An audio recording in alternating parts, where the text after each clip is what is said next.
A millionaire believes he can buy a poor woman's virginity, but she surprises him by saying, "You wasted your money. I'll never touch you." That rejection sparks something in him, and his quest for conquest turns into a reflection on the true meaning of love and power. If this story caught your interest, don't forget to subscribe to our channel and tell us which city you're watching from. Stay tuned. The New York skyline glittered like stars fallen to earth, a testament to human ambition captured in steel and glass. From the penthouse of the Archer Tower, Ethan Reynolds surveyed his kingdom with a glass of 30-year-old Scotch in hand. At 42, he had amassed wealth that most could only dream of: tech investments, real estate holdings across 3 continents, and a venture capital firm that turned struggling startups into industry giants. Yet the Manhattan lights that once symbolized possibility now only reflected emptiness back at him. Another charity gala, another acquisition, another woman who desired his bank account more than his company. The cycle had grown tiresome. Ethan set down his crystal tumbler with deliberate precision. Even the burn of fine liquor had lost its bite. "Mr. Reynolds, your guests are arriving." His assistant Sophia's voice crackled through the intercom, professional as always. "The benefit starts in 20 minutes. Ethan straightened his custom Tom Ford tuxedo and checked his reflection in the floor-to-ceiling windows. His features were sharp, handsome in that cold, patrician way that commanded respect rather than warmth. Dark hair with distinguished silver at the temples, a jawline that gossip columnists had once compared to marble sculpture. "Tell them I'll be down shortly," he replied, though he had no intention of rushing. Let them wait. They always did. The elevator hummed as it descended 64 floors to the grand ballroom where New York's elite had gathered for the annual Reynolds Foundation benefit. These events were merely performative charity, a social ritual where the wealthy assuaged their guilt while networking over champagne. Ethan had mastered the choreography years ago: shake hands, make promises, write checks. No one cared about genuine change as long as photographers captured their generosity for tomorrow's society pages. "Ethan, there you are." Marianne Caldwell, a board member and old family friend, air-kissed his cheek. "The Shumway Foundation just pledged $2 million. We need to match it, darling."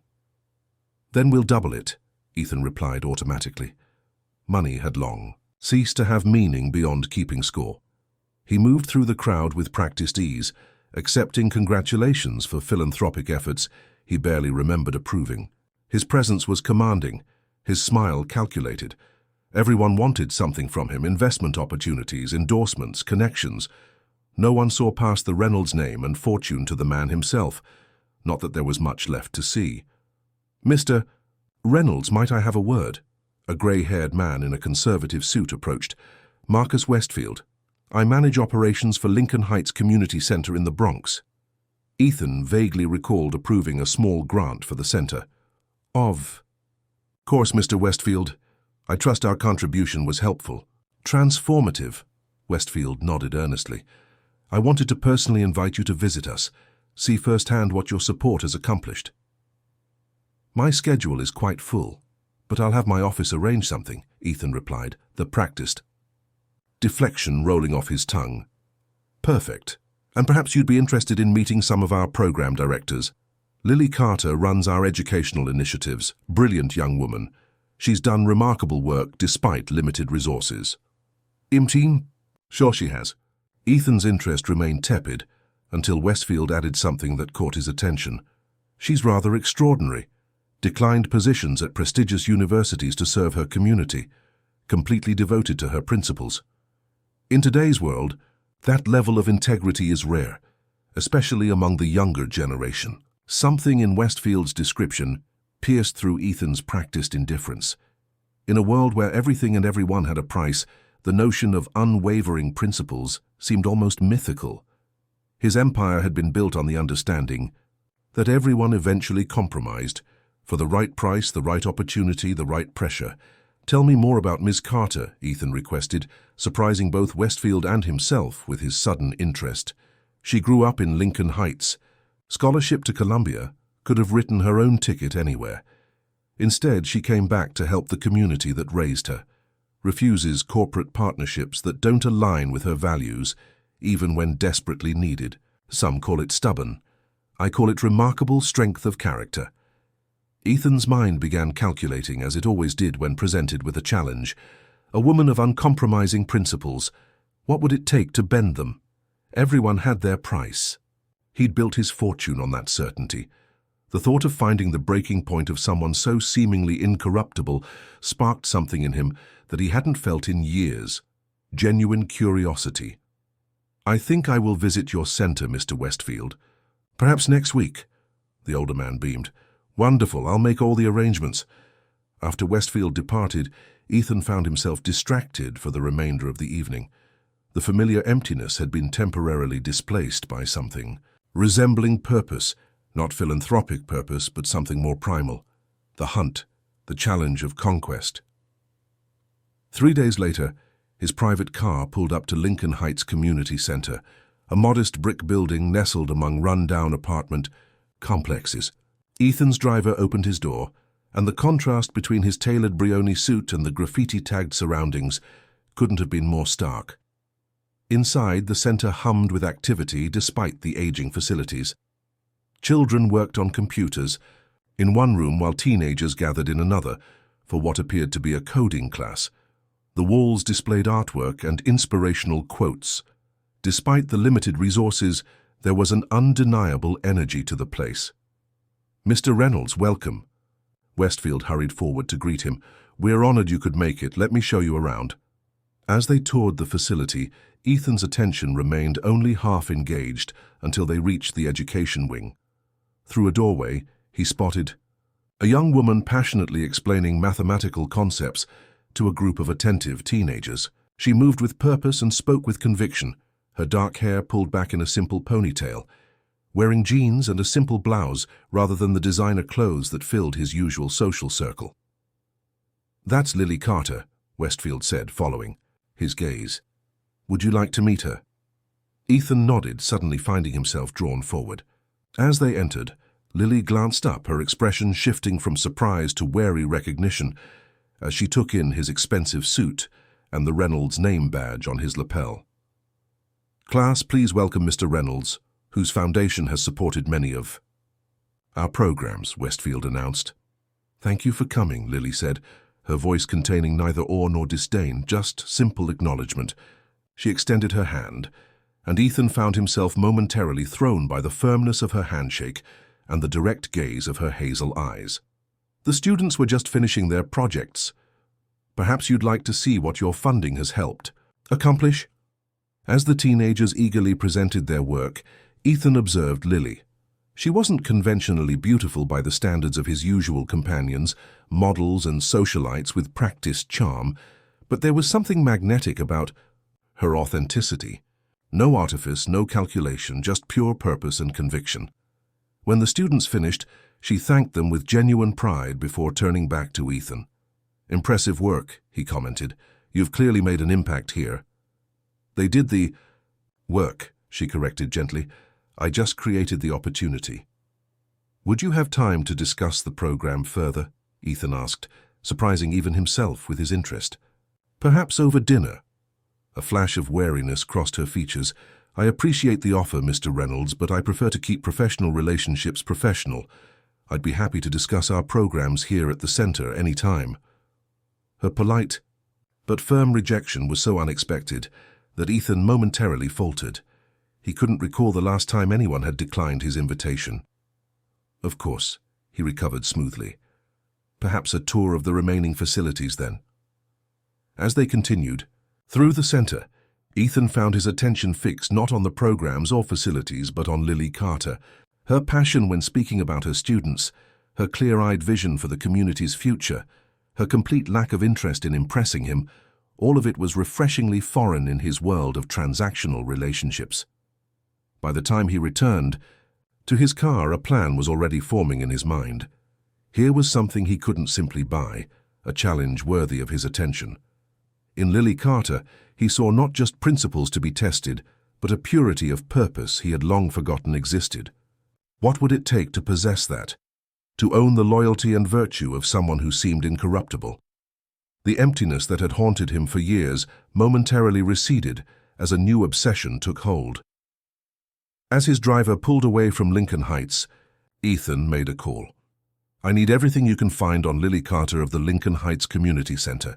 Educational background, financial situation, personal connections, everything. For the first time in years, Ethan Reynolds felt truly alive. The hunt had begun. Lily Carter's apartment in the Bronx was a far cry from the luxurious penthouse. Ethan called home.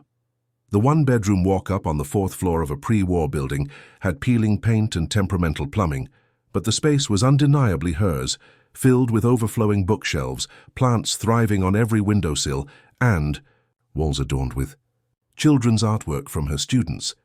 It wasn't much by most standards, but after growing up in Lincoln Heights housing projects, it felt like a palace. She kicked off her worn sneakers and collapsed onto her second-hand couch, exhausted after a 12-hour day at the community center. The encounter with Ethan Reynolds still lingered in her mind. She had recognized him immediately. His face appeared regularly in business magazines and society pages, but seeing him in person had been jarring. He seemed simultaneously exactly what she expected. Expensive suit, authoritative presence, calculating gaze, and something altogether different, the flash of genuine curiosity when her students presented their work, the momentary vulnerability when she declined his dinner invitation. Her phone buzzed with a text from Marcus. Reynolds Foundation just quadrupled their donation. Annual funding secured. Whatever you said to him worked. Lily stared at the message with growing unease.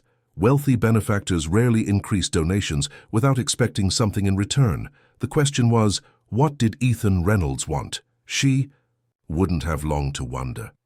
Over the next 2 weeks, Reynolds became an unexpected fixture at Lincoln Heights. He arrived in his chauffeured Bentley, ostensibly to observe programs and discuss expanded funding opportunities. But Lily noticed his attention always circled back to her.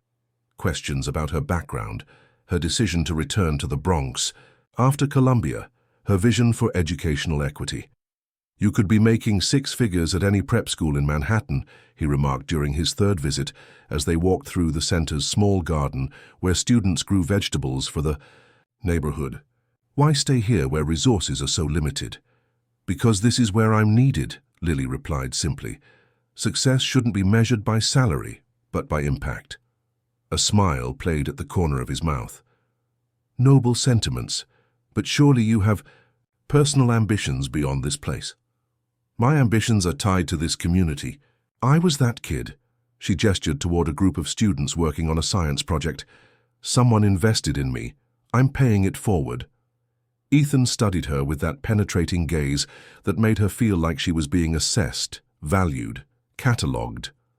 Admirable. Rare, but admirable. His next move came at the monthly board meeting. Marcus could barely contain his excitement as he announced, "The Reynolds Foundation is proposing a complete renovation of our facilities, expansion into the vacant building next door, and funding for 10 new full-time positions, including a substantial salary increase for our program directors."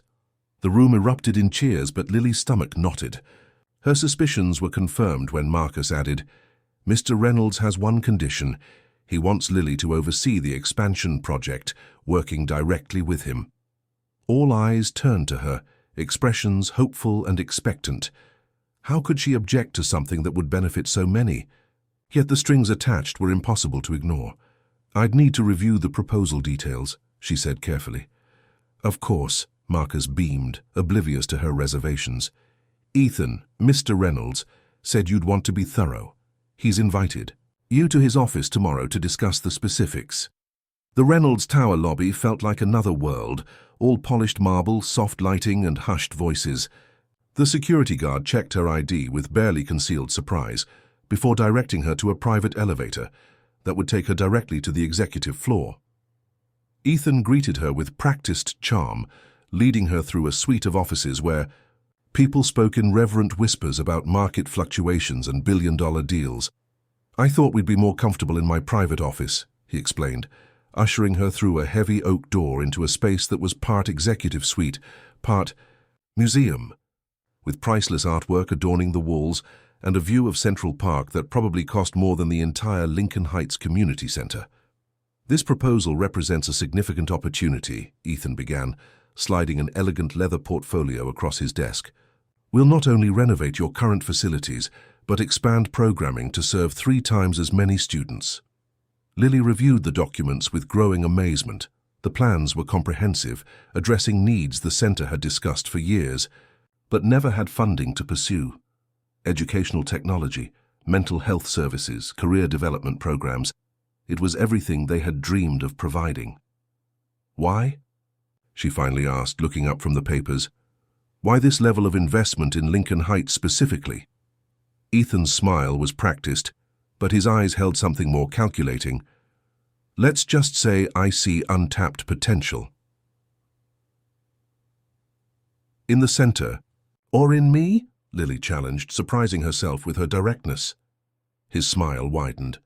"Perceptive. Both, actually. I believe in investing in people who can drive real change. And what exactly would my role involve? Working directly with you is rather vague. I need someone with your community knowledge and integrity to ensure this project achieves its potential. You'd split your time between Lincoln Heights and here, working with my team on implementation." He leaned forward slightly. "The position comes with appropriate compensation, of course, starting at $150,000 annually." Lily nearly choked. The amount was more than 5 times her current salary. "That's excessive," she managed. "It's market rate for someone with your qualifications overseeing a multi-million-dollar project," he countered smoothly. "Plus accommodations closer to Midtown to facilitate the commute between locations." The offer was both generous and suspicious. "And if I decline?" Something hardened in his expression. "The foundation would need to reconsider the scope of our involvement. Not out of spite," he added quickly, "but practicality. Projects of this scale require committed leadership." The implications were clear. Accept his terms or watch this opportunity evaporate. The community center desperately needed these resources. Who was she to stand in the way because of personal reservations? "I'll need time to consider," she said finally. "Take the weekend," he agreed magnanimously. "But first, let me show you the accommodations we've arranged. No commitment, just see what we're offering." Before she could formulate a reasonable objection, his driver was whisking them uptown to a luxury apartment building on the Upper West Side. The doorman greeted Ethan by name as they entered a soaring lobby with marble floors and fresh flowers. "The penthouse is currently being renovated," Ethan explained as they rode the elevator to the 18th floor. "But this should suffice in the meantime." The temporary accommodation was a sun-filled 2-bedroom with hardwood floors, floor-to-ceiling windows and furnishings that probably cost more than everything Lily had ever owned combined. "This is absurd," she said, unable to keep the wonder from her voice as she took in the panoramic city views. "I can't accept this." "It's a company apartment, not a gift," Ethan clarified. "Part of the compensation package. Many executives live here." He opened the refrigerator to reveal it fully stocked with premium groceries. On the counter sat a small velvet box. "A welcome gift," he explained, pushing it toward her. "Nothing extravagant." Inside was a platinum pendant necklace, simple but undeniably expensive. Lily closed the box without touching the jewelry. "Mr. Reynolds." "Ethan, please." "This goes well beyond professional collaboration," she insisted. "I can't help feeling there are expectations here beyond project management." He regarded her with that unnerving intensity. "I admire clarity, Lily. So let me be clear. I find you intriguing, your principles, your dedication. It's refreshing in my world of transactional relationships. Yes, I hope our professional relationship might evolve into something more personal over time, but that's not a condition of the offer." His honesty was disarming, but only confirmed her suspicions. "And if it never evolves?" "Then Lincoln Heights still gets its renovation, and you still get compensated fairly for your expertise." He moved toward the door. "The choice is yours. The keys are on the counter. Stay, explore the place, consider the offer. My driver will take you wherever you wish afterward." After he left, Lily wandered through the apartment, feeling like an imposter in someone else's life. The closet already contained designer clothes in her size. The bathroom was stocked with luxury products. It was a gilded cage, beautiful but constraining. She thought of her students at Lincoln Heights, of the opportunities this project could create for them. Was her discomfort more important than their futures? Was her pride worth sacrificing real change in her community? When she finally left, she took only the project proposal, leaving the apartment keys and jewelry box on the counter. The driver was waiting, as promised. "Where to, Miss Carter?" She hesitated only briefly. "Lincoln Heights, please." Back in her apartment that evening, Lily spread the proposal documents across her small dining table. The opportunities outlined were transformative. With these resources, they could change thousands of lives. All she had to do was say yes. Her phone rang. Marcus calling for the third time that day, she finally answered. "Please tell me you're accepting," he said without preamble. "This is everything we've worked for, Lily." "There are complications," she began. "What complications could possibly outweigh what this means for our kids?" His voice rose with frustration. "Do you know how many donors I've courted for years without a fraction of this interest? Whatever Reynolds wants, find a way to make it work." After they hung up, Lily stood at her window, looking out at the Bronx neighborhood she'd dedicated her life to serving. Down the street, she could see the community center, where lights still burned as volunteers tutored children whose parents worked night shifts. Her principles had always been her compass. But what good were principles if adhering to them meant denying resources to people who desperately needed them? Was her moral high ground worth the cost to her community? On Monday morning, she arrived at the Reynolds Tower with her decision. Ethan's assistant immediately ushered her into his office, where he sat reviewing documents behind an imposing desk. "I'll accept the professional position," Lily stated without preamble, "but with conditions. I'll use the office space here, but I'll keep my own apartment in the Bronx. The salary should be adjusted to something reasonable for a non-profit project manager. And I expect complete transparency about the Foundation's motives and expectations." Ethan set aside his papers, studying her with an expression somewhere between amusement and admiration. Most people would have simply accepted everything offered. Not most people. Clearly. He leaned back in his chair. "Your conditions are noted. We'll adjust the contract accordingly. When can you start?" "Next week. I need time to transition my current responsibilities." As she turned to leave, he called after her. "You surprised me, Lily. That rarely happens." She paused at the door. "Get used to it, Mr. Reynolds." His soft laughter followed her out, carrying equal parts appreciation and challenge. Somehow Lily knew she had just entered a contest, whose rules she didn't fully understand, with stakes higher than she could imagine. 6 weeks into their professional relationship, Lily had mastered the art of navigating Ethan's world while maintaining her boundaries. She divided her time between the gleaming Reynolds Tower and Lincoln Heights, where construction had begun on the renovations. The contrast between her two workspaces couldn't have been starker, from the hushed luxury of Ethan's corporate headquarters to the lively, sometimes chaotic energy of the community center. On Mondays and Thursdays, she occupied a glass-walled office 3 doors down from Ethan's, coordinating with architects, contractors, and program specialists. On other days, she was back in the Bronx, ensuring the community's needs remained central to the project. The arrangement worked, though not without tension. "The gala is mandatory," Ethan informed her one afternoon, dropping an embossed invitation on her desk. "The Foundation's donors will expect to meet the project director." Lily examined the card, an exclusive fundraiser at the Metropolitan Museum of Art.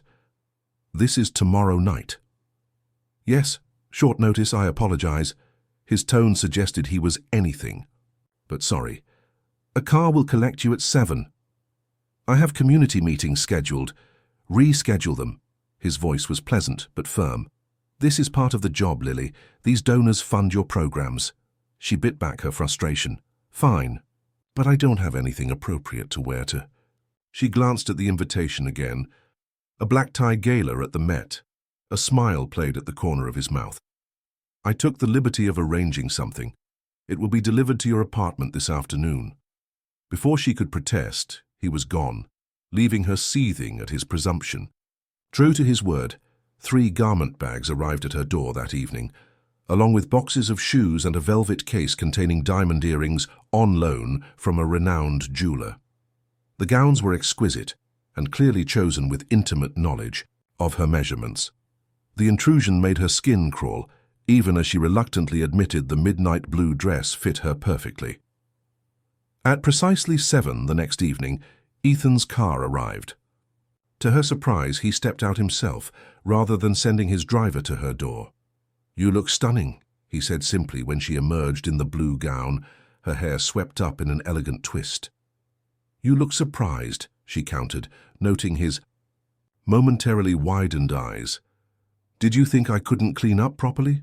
He chuckled. "I'm not surprised you clean up well. I'm surprised you chose to wear what I sent. It was this or show up in jeans and embarrass your foundation."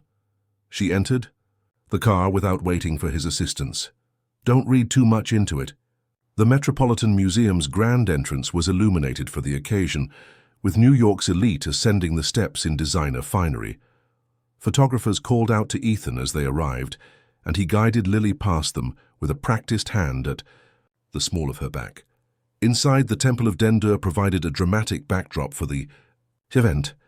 Champagne flowed as waiters circulated with canapes that probably cost more than Lily's weekly grocery budget. She recognized faces from magazine covers and news programs, tech moguls, Wall Street titans, old money socialites. "Ethan, darling." A willowy blonde in a red gown approached, air-kissing his cheeks before turning curious eyes to Lily. "And who is your lovely companion?" "Isabel, meet Lily Carter. She's directing our newest initiative in the Bronx." His hand returned to Lily's back, a gesture that felt simultaneously protective and possessive. "How community-minded," Isabel replied with a smile that didn't reach her eyes. "Ethan has always had such diverse interests." The evening continued in the same vein. Introductions to people who viewed her with curious assessment, as if trying to decipher what had captured Ethan Reynolds' attention about this clearly out-of-place woman from the Bronx. Lily endured their scrutiny with dignity, speaking passionately about Lincoln Heights whenever asked. "You're making quite an impression," Ethan murmured, as they moved between social circles. "Henderson just doubled his pledge after speaking with you." "I'm glad my presence is profitable," she replied dryly. His hand tightened slightly at her waist. "Don't diminish your impact. You speak about that community with a conviction these people rarely encounter. It's refreshing." As the evening wore on, Lily found herself increasingly conscious of Ethan's proximity. He rarely left her side, steering her through conversations with practiced ease.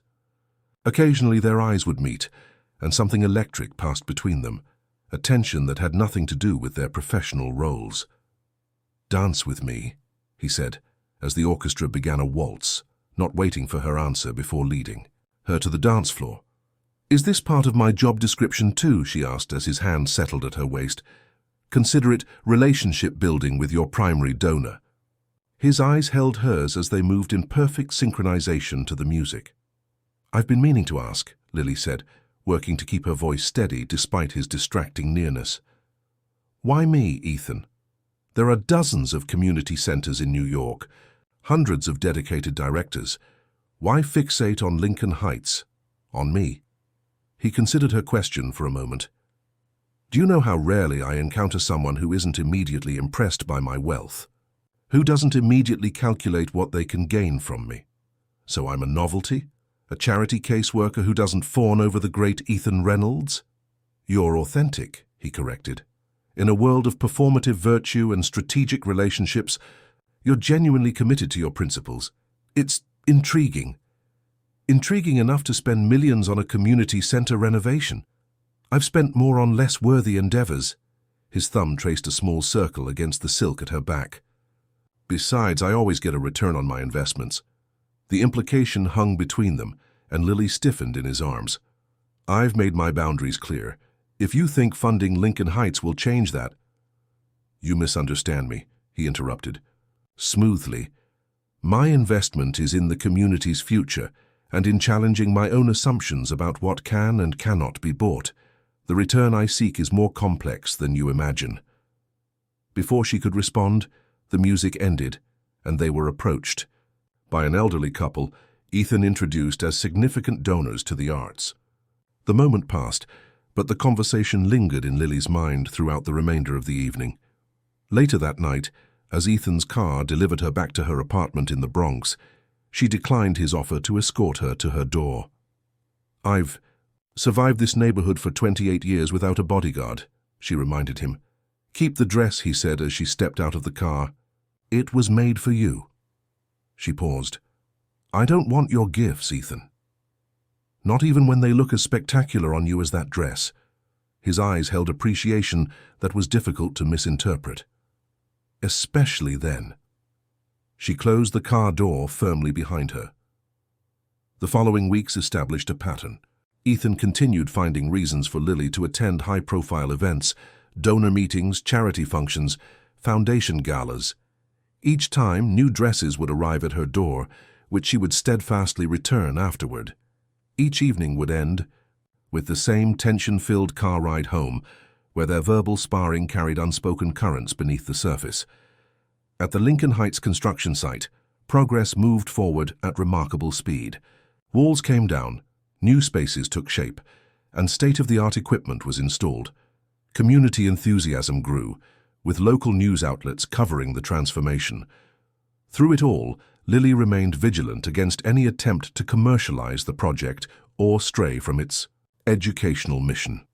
"The tech lab needs to be practical, not flashy," she insisted during a planning meeting at Reynolds Tower. "These kids need skills for real-world jobs, not toys that look impressive in promotional materials." The donor specifically requested the VR setup, Ethan's project manager argued. "It's $1 million gift." Then explained to them that their $1 million would better serve the community with practical equipment and training programs. She turned to Ethan, who had been observing the exchange with interest. Unless impressing, donors matters more than actual outcomes. A smile tugged at his lips. "You heard Ms. Carter. Revise the plans to prioritize practical training equipment. I'll handle the donor conversation personally." After the meeting, he followed her back to her office. "You know, most people don't challenge me in front of my staff." "I'm not most people," she continued, sorting through blueprints without looking up. "No, you're not." He leaned against her doorframe, studying her. "Have dinner with me tonight." "I'm busy." "Work-related dinner," he clarified, "to discuss the remaining phases of the project." She finally looked up, finding his expression uncharacteristically earnest. "Fine, but somewhere in the Bronx, not one of your usual Manhattan spots where a salad costs $40. To her surprise, he agreed. That evening, they sat in a small Dominican restaurant 3 blocks from the community center, where the owner greeted Lily by name and fussed over getting them the best table. "Rose's son went through our GED program last year," Lily explained, as they were served steaming plates of pernil and mofongo. "Now he's studying computer science at City College." Ethan absorbed this information, watching as various patrons stopped by their table to greet Lily, none of them fazed by the wealthy businessman in their midst. "You've built quite a life here." "It's called community," she replied, "something money can't manufacture." "Yet money is transforming your community center," he pointed out, taking a bite of the flavorful pork. "This is excellent, by the way. Money is a tool," she conceded, "but the relationships, the trust, that takes time and genuine commitment." She studied him across the table. "What about you? Do you have a community, Ethan? People who know the real you, not your net worth?" The question seemed to catch him off guard. "I have business associates, social circles." "That's not what I asked." He fell silent, considering. "No," he finally admitted.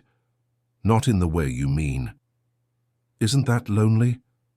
The question escaped before she could censor it. Something vulnerable flashed in his eyes before his practiced composure returned. "I've never found it particularly limiting." The evening shifted after that exchange.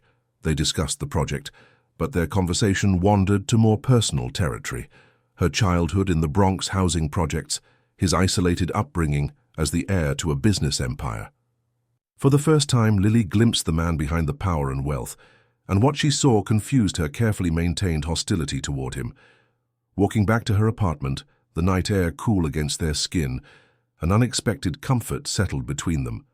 "Thank you for dinner," Ethan said as they reached her building. "It was enlightening." The food or the company? Lily asked, suddenly aware of how close they were standing. Both. His eyes held hers in the dim light from the street lamp, and for a moment she thought he might kiss her. Instead, he stepped back. "Good night, Lily." She watched him walk back to his waiting car, conflicting emotions battling within her. The lines she had drawn so carefully between them were beginning to blur, and she wasn't sure if she should reinforce them or let them fade away entirely. Inside her apartment, she found a small package that had been delivered earlier. Opening it revealed a simple silver frame containing a photograph of Lincoln Heights' first graduating class from their GED program. Lily standing proudly with 12 students she had personally tutored through the process. The note attached read simply, "Some investments yield returns beyond measure."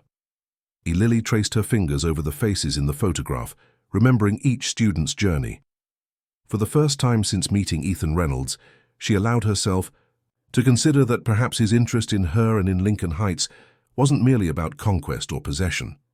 Perhaps in his own complicated way, he was seeking something that had eluded him his entire life, something genuine in a world built on artifice. The thought both frightened and intrigued her, because if Ethan truly was changing, growing to value things beyond wealth and power, what did that mean for the careful boundaries she had established? And more troublingly, what did it mean for her increasingly conflicted feelings toward him?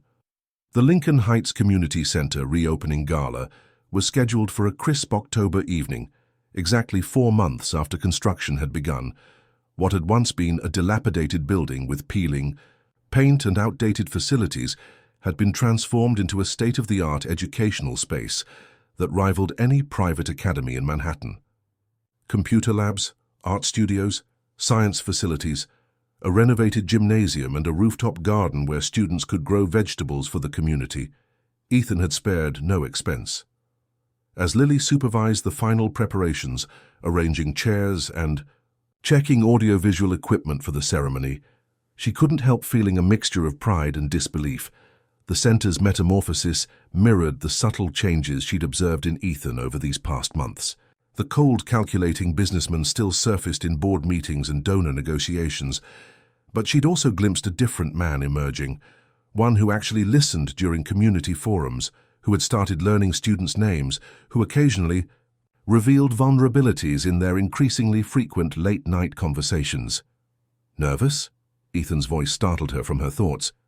He stood in the doorway of the new auditorium, surveying the space with evident satisfaction. "A little," she admitted. "This night means everything to the community." "To you as well," he observed, moving closer.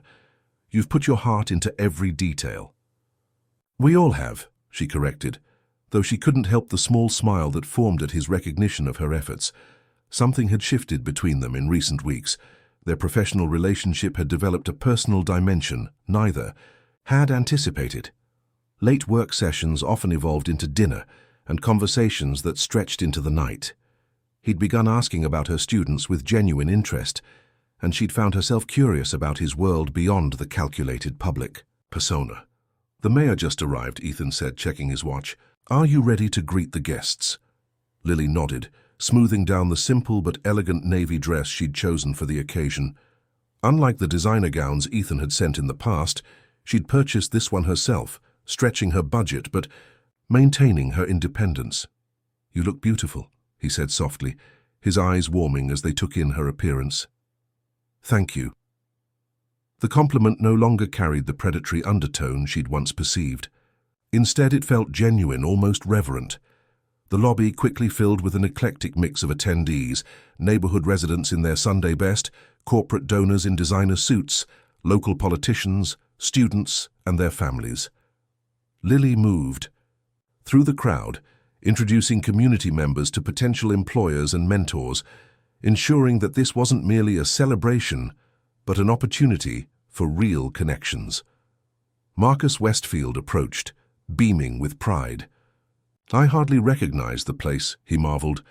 "When I suggested Mr. Reynolds visit us, I never imagined this outcome." "Neither did I," Lily admitted, her eyes finding Ethan across the room, where he was deep in conversation with a group of tech executives. As if sensing her gaze, he glanced up. their eyes meeting briefly before he returned to his discussion. The ceremony began with speeches from local officials and community leaders, culminating in Lily's presentation about the center's expanded programming. As she outlined their vision for the future, her passion was evident in every word. Education isn't just about textbooks and test scores, she told the audience. It's about creating pathways where none existed before. It's about showing children from Lincoln Heights that their potential is limitless, that their dreams deserve the same resources and support as any child from the Upper East Side. From his seat in the front row, Ethan watched her with undisguised admiration. When she called him to the stage to officially cut the ribbon, the applause was thunderous. "Mr. Reynolds has been more than a donor," Lily said, surprising even herself with her heartfelt introduction. "He's become a partner in this community's future, challenging us to think bigger while respecting our vision and values. This transformation wouldn't have been possible without his commitment." Ethan approached the microphone, looking uncharacteristically humbled. "Thank you, Lily." He surveyed the packed auditorium before continuing. "When I first visited Lincoln Heights, I came with certain assumptions about what this community needed, about what success looked like." He paused, and Lily saw something vulnerable in his expression.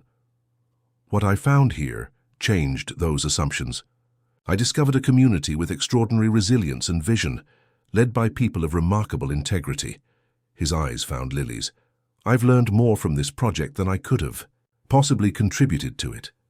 The true investment was not my foundation's financial support, but rather the privilege of witnessing what happens when talent meets opportunity, when principles stand firm against pressure, when community values outweigh individual ambition." The sincerity in his voice was unmistakable, and Lily felt something shift inside her, the last of her suspicions giving way to the realization that Ethan Reynolds had indeed changed. Or perhaps more accurately, he had begun to rediscover parts of himself long buried beneath wealth and power. After the ceremony, as guests mingled and explored the new facilities, Ethan found her in the rooftop garden, taking a moment of quiet amidst the celebration. "Quite a night," he said, joining her at the railing where a breathtaking view of the Manhattan skyline glittered in the distance. "It still doesn't seem real," she admitted. "All these years of scraping by, stretching every dollar, and now this." "You deserve every bit of it," he said. "This success is yours, Lily. I just provided resources." "That's not entirely true." She turned to face him fully. "You've become part of this place, Ethan. The students talk about you even when you're not here. You've made an impact beyond your money." He seemed genuinely moved by her words. "Coming from you, that means more than you know." They stood in comfortable silence for a moment, the autumn breeze carrying the sounds of celebration from below. "I have something to tell you," Ethan finally said. "I've been offered a position on the Presidential Commission for Educational Equity. It would mean dividing my time between New York and Washington." "That's incredible," Lily said, genuinely impressed. "Your experience with Lincoln Heights would bring valuable perspective." "I'm considering declining," he confessed. "The timing doesn't feel right." "Because of the foundation?" "Because of you," he said quietly. "Because of what's happening between us." The directness of his statement caught her off guard. They had been dancing around this growing attraction for weeks, neither willing to acknowledge how their relationship had evolved. "Ethan, I know what you're going to say," he interrupted, gently. "That our worlds are too different, that I represented everything you opposed, that you can't trust my intentions." "Actually," she said, surprising them both, "I was going to say that you should accept the position." He studied her face carefully. "Why?" "Because you've earned it. Because your perspective needs to be heard. Because—" She hesitated, then continued with newfound courage. "Because what's happening between us isn't going to disappear just because you're in Washington part of the time." The admission hung between them, honest and unadorned. "And what exactly is happening between us, Lily?" he asked, his voice low and intense. She took a deep breath. "Something I never expected. Something that terrified me at first because I thought it would compromise everything I believe in. But now I realize that real principles don't crumble in the face of genuine connection. They grow stronger, more nuanced."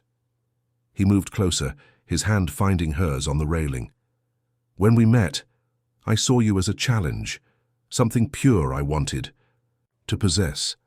I thought everyone had a price." "I know," she acknowledged, "and I saw you as everything wrong with a system that values wealth over humanity." "We were both right in some ways," he admitted, "and completely wrong in others." Their eyes held in the moonlight, the city sprawling before them, his world of gleaming towers and her community of resilient strivers no longer seeming quite so separate. "I don't want to rush this," Lily said quietly. "Whatever it is between us, it needs to develop on its own terms, not because of power dynamics or professional connections." "I agree." His thumb traced circles on her hand. "Which is why I've made some changes to the foundation's structure. Lincoln Heights funding is now secured through an independent trust. Your position and the center's future no longer depend on my personal involvement or approval."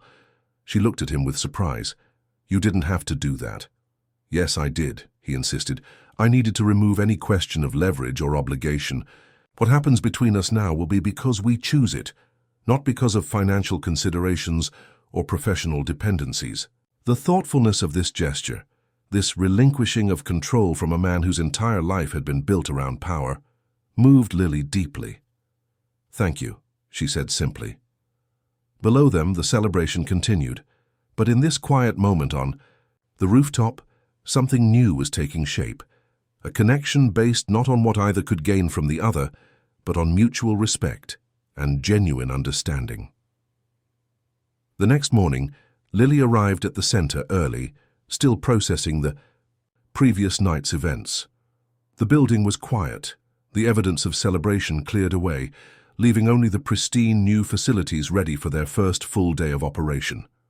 She was surprised to find Ethan in the computer lab, helping the IT specialist set up the final workstations. "I didn't expect to see you here," she said, leaning against the doorframe. "Especially not at 7 in the morning." He looked up with a smile. "I wanted to make sure everything was perfect for the first day." "Since when does Ethan Reynolds handle technical setup personally?" "Since I discovered there are some things worth doing yourself," he replied, standing to face her. "I called Washington this morning. I accepted the commission position." "That's wonderful," she said sincerely. "With conditions," he added. "I'll commute when necessary, but my primary residence remains New York, and I've requested that Lincoln Heights be included as a case study in the commission's initial research." "Using your influence already?" she teased. "Strategically deploying resources," he corrected with a smirk, "something I learned from a certain community center director." They were interrupted by the arrival of staff members preparing for the day, and the intimate moment dissolved into the practical matters of the center's first official day of operation. Throughout the morning, Lily observed Ethan interacting with students and teachers, noting how naturally he had integrated himself into the community. There was nothing performative about his involvement now. He had become genuinely invested in their success. During a brief lull, he found her in her new office, surrounded by unpacked boxes. "Dinner tonight?" he asked from the doorway, "to celebrate your first successful day." She looked up from her computer. "Is this a work dinner or a personal one?" "Definitely personal," he replied without hesitation. Lily considered for a moment, then nodded. "I'd like that." His smile was genuine, lacking the calculated charm he had once wielded like a weapon. "I'll pick you up at 7. As he turned to leave, she called after him. "Ethan?" He paused, looking back expectantly. "Thank you. Not just for the center, but for," she searched for the right words, "for being willing to change." Something profound passed between them, an acknowledgement of how far they had both come from their first encounter. "Some investments yield returns beyond measure," he said softly, echoing the note he had sent her weeks ago.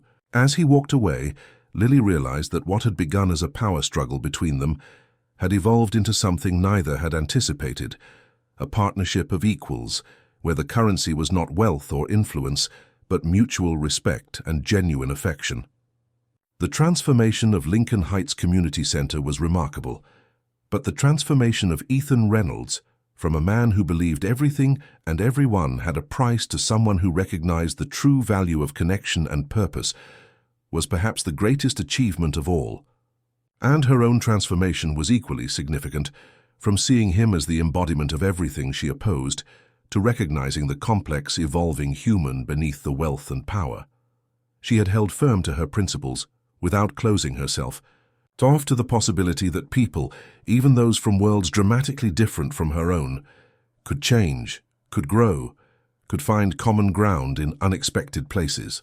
That evening, as she prepared for their dinner, Lily found herself looking forward to discovering what might develop between them now that the power dynamics had been equalized, now that they could approach each other simply as Ethan and Lily, two people from different worlds who had, against all odds, found something genuine in each other. 6 months after the reopening of Lincoln Heights Community Center, spring had returned to New York, bringing with it a sense of renewal that mirrored the transformations in Ethan and Lily's lives.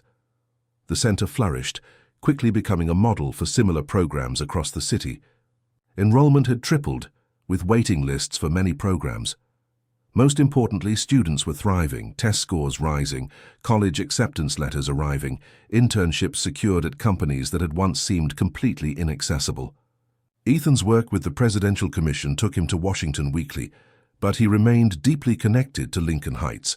His perspective on educational equity had evolved from theoretical philanthropy to passionate advocacy, informed by actual relationships with the students and families whose lives were being changed. On a sunlit Saturday morning, Lily stood in her apartment, surveying the half-packed boxes scattered across her living room.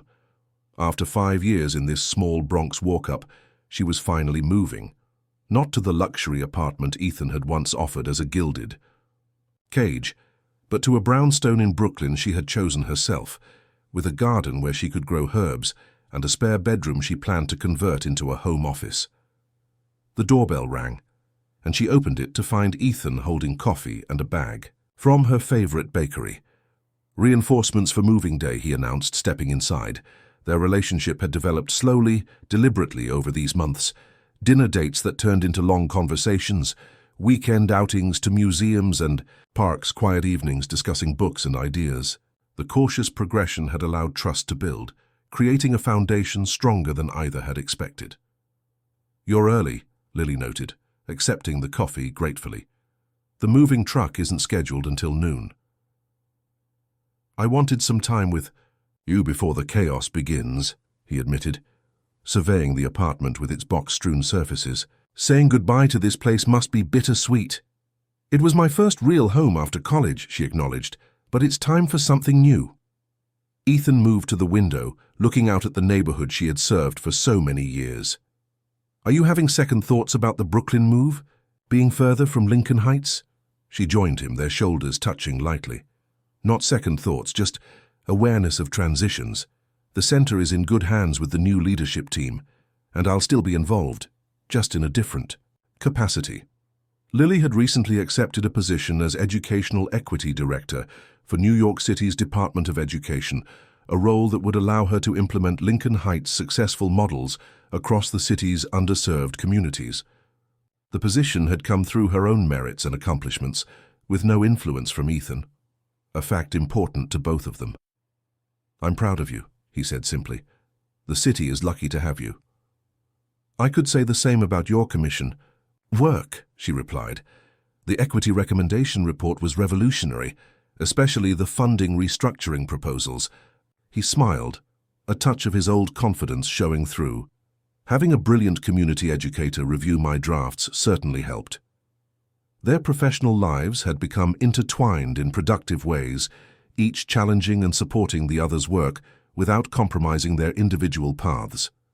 It was a partnership neither could have imagined during those early contentious encounters. "I have something for you," Ethan said suddenly, reaching into his jacket pocket. "A housewarming gift." Lily gave him a wary look. "We agreed, no extravagant presents." "It's not extravagant," he promised, pulling out a small box, "just meaningful." Inside was a simple silver key, attached to a handcrafted leather keychain, stamped with the date they had first met at Lincoln Heights Community Center. "It's not what you think," he said quickly, seeing her expression. "It's not a key to my place or anything presumptuous. It's for a community garden plot I've secured near your new brownstone. I know how much you've missed growing things since the construction took over the center's old garden space. The thoughtfulness of the gift touched her deeply. Ethan had learned to show affection not through grand gestures or expensive trinkets, but through careful attention to what truly mattered to her. "It's perfect," she said sincerely. "Thank you." They spent the morning sorting through her remaining belongings, Ethan listening intently as each item prompted stories from her past.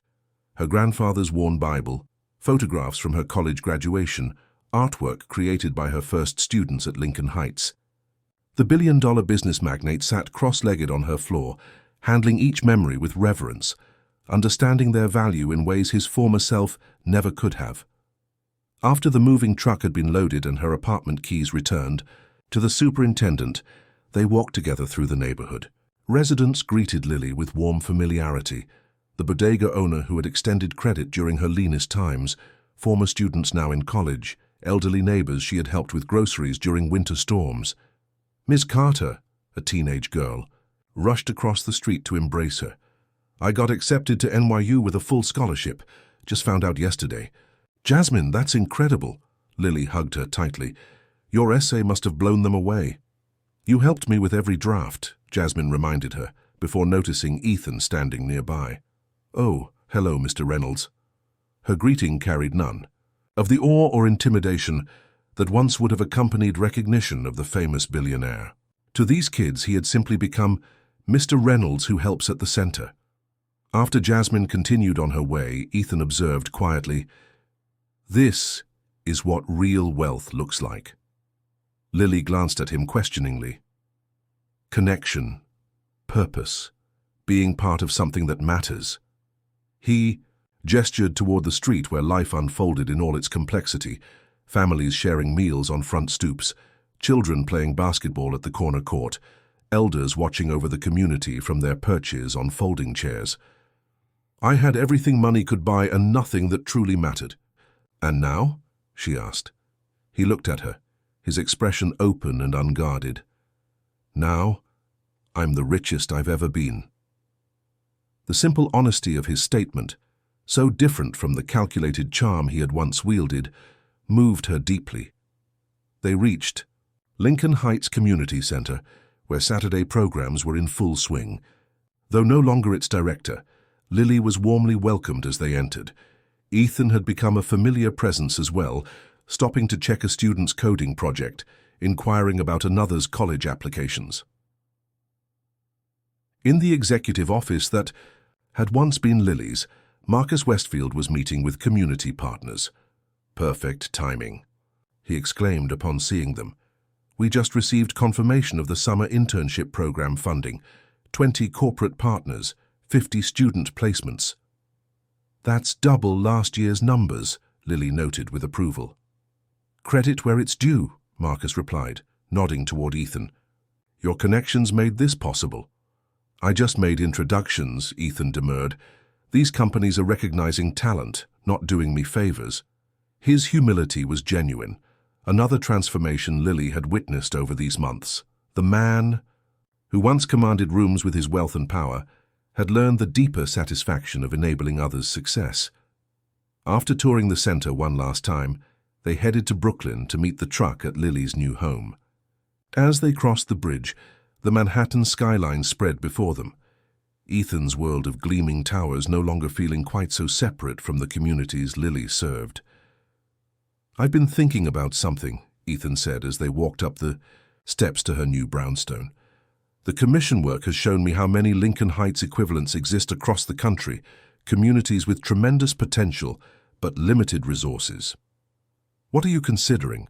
Lily asked, recognizing the thoughtful tone that usually preceded his most meaningful initiatives. "Restructuring the Reynolds Foundation entirely, moving beyond traditional philanthropy to a community investment model, providing seed funding, expertise, and connections while ensuring local leadership maintains control and vision." He unlocked her door with the spare key she had given him. "It would mean more travel, identifying communities ready for this approach, building the right local partnerships." "It sounds meaningful," she said sincerely. "A natural evolution of what you've learned." The movers began bringing boxes inside as they stood in the empty living room, sunlight streaming through large windows. Ethan seemed uncharacteristically hesitant. "There's something else," he continued. "Something I've been wanting to discuss for a while now." Lily felt her heart quicken, sensing the significance of whatever would come next. "These past months with you have changed everything for me," he said quietly. "My priorities, my understanding of value, my vision for the future. I've been careful not to rush, not to pressure you to give what's grown between us the space it deserves." "I appreciate that," she said softly. "We needed that time." "We did," he agreed. "But now I find myself thinking about the future, our future, and wondering what you envision." She studied his face, noting the vulnerability there. So different from the calculated expressions of the man she'd first met. "I envision a partnership," she said carefully. "Two people with separate paths that happen to be moving in the same direction, supporting each other's growth without compromising individual purpose." He nodded, seeming both relieved and encouraged by her response. "That's what I want too. But I'm also aware that my new foundation direction would mean travel, potentially extended periods in different cities." "Long-distance relationships can work with the right foundation," Lily replied. "We've built that foundation, I think." "We have," he agreed, "which is why I wanted to ask." He reached into his pocket and withdrew a small velvet box. Lily's breath caught. "Ethan, this isn't a proposal," he clarified quickly. "Not yet. That would still feel rushed to both of us, I think." He opened the box to reveal not an engagement ring, but a simple pendant necklace, a silver compass with a small diamond at its center. "This is a promise that no matter where our work takes us, we'll find our way back to each other, that the connection we've built is my true north now." The gesture was perfectly calibrated, acknowledging their deep connection, without pressuring for more than she was ready to give. It honored both her independence and their relationship. "It's beautiful," she said sincerely, turning so he could fasten it around her neck. The pendant rested against her heart, its weight comforting rather than constraining. "There's a practical element too," he admitted, as movers continued bringing boxes around them. "The Reynolds Foundation's private jet makes commuting between cities considerably easier." She laughed, recognizing the blend of pragmatism and romance that characterized their relationship. "So I get both the billionaire's heart and his travel. Perks? Only if you want them," he replied, his tone growing serious again. "Everything offered, nothing expected. That's my promise to you, Lily, always." She reached for his hand, intertwining their fingers. "I do want them. I want this partnership we're building." As afternoon stretched into evening, they unpacked boxes and arranged furniture, creating the first shapes of her new home. When the movers had gone and the essentials were in place, they sat on her back porch sharing takeout and watching the sun set over Brooklyn. "I never expected this," Lily admitted, leaning into his embrace. "When you first walked into Lincoln Heights, I saw you as everything I opposed. Wealth without purpose, power without responsibility." "You weren't entirely wrong," he acknowledged. "I was that person. Hollow achievements, empty connections. And I was someone who defined herself by what she stood against rather than what she stood for," she reflected. "So certain of my moral high ground that I almost missed the possibility of your growth of my own." "We've both changed," he said softly, his hand tracing gentle patterns along her arm. "Not fundamentally," she corrected. "We've discovered parts of ourselves that were always there, just buried. You always had the capacity for genuine connection and purpose. I always had the capacity to see beyond my initial judgments." He considered this thoughtfully. Maybe that's what love actually is, not changing someone, but creating the space for them to discover their truest self. The word love hung between them, spoken aloud for the first time, despite having been present in their actions for months. "Is that what this is?" Lily asked, her voice barely above a whisper. "Love?" Ethan turned to face her fully, his eyes reflecting the deepening twilight. "For me, yes. Absolutely yes. I love you, Lily Carter. not as a challenge or a conquest or a novelty, but as the remarkable woman who showed me what truly matters in this life. She reached up to touch his face, tracing the features that had become so dear to her. I love you too, not for your resources or influence, but for the man who was willing to question everything he thought he knew, for the partner who supports my dreams without trying to control them. Their kiss was gentle, a physical manifestation of the trust and respect they had built.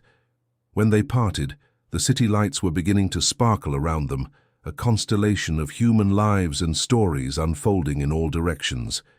So what happens now? She asked. With your foundation restructuring my new position with the city. We figure it out together, he replied simply. Day by day, with honesty and communication, and the understanding that what we're building matters more than any individual project or achievement. As night fell completely over Brooklyn, they remained on the porch, discussing possibilities for the future, her ideas for educational reform, his vision for community investment, the potential for their professional and personal lives to complement rather than compete with each other. In that quiet conversation between equals, both recognized how far they had come from their first encounter. Ethan had discovered that true fulfillment came not from possession or control, but from meaningful connection and purpose. Lily had learned that standing firm in her principles didn't mean closing herself off to unexpected possibilities for growth and love. What had begun as a power struggle between two people from vastly different worlds had evolved into something neither could have anticipated, a partnership based on mutual respect, shared values, and genuine love. A relationship that enriched rather than diminished their individual purposes. As Ethan prepared to leave later that night, promising to return the next day to help with more unpacking, he paused at her door. When I first saw you at Lincoln Heights, I thought. He hesitated, embarrassed by his former mindset. I thought, your integrity was something to be conquered, a prize to be won. I know, she said gently. I never imagined it would be something for me to aspire to learn from. He shook his head at his own former arrogance. Thank you for not giving up on the possibility of my better self. And thank you, she replied, for showing me that people are more complex than the systems they represent. That genuine change is possible when we remain open to it. Their final kiss of the evening held both promise and certainty, the knowledge that what they had found in each other was something beyond price, beyond measure, something that neither wealth nor principle alone could create, but that had emerged from the sincere desire to understand and be understood by another human being. As Ethan's car pulled away from her new home, Lily touched the compass pendant at her throat and smiled. Their journey together was just beginning, but she had absolute faith in the direction they were heading, toward a future built on mutual respect, shared purpose and love that had been tested and proven genuine. In the end, they had both discovered the same profound truth, that the most valuable things in life could never be purchased or possessed. They could only be earned through vulnerability, growth, and the courage to see beyond one's own limited perspective. That genuine connection, built on respect rather than power, on understanding rather than control, was the true measure of wealth in a human life. And by that measure, they had both become immeasurably rich. Fim de Historia. Dear listeners, we hope you've been moved by Ethan and Lily's journey from opposing worlds to genuine partnership. Their story reminds us that true value isn't found in wealth or rigid principles, but in our capacity to grow and connect authentically with others. If their transformation touched your heart, please subscribe to our channel for more stories that explore life's complexities. Give this video a thumbs up if you believe, like Ethan discovered, that the most precious things in life cannot be bought. We've created a special playlist with equally captivating narratives about unexpected connections. Find it by clicking to your left. Share your thoughts in the comments below. Have you ever misjudged someone only to discover unexpected depth? Your stories enrich our community, and we read every comment. Until our next journey together, remember that the most meaningful transformations often begin with an open heart.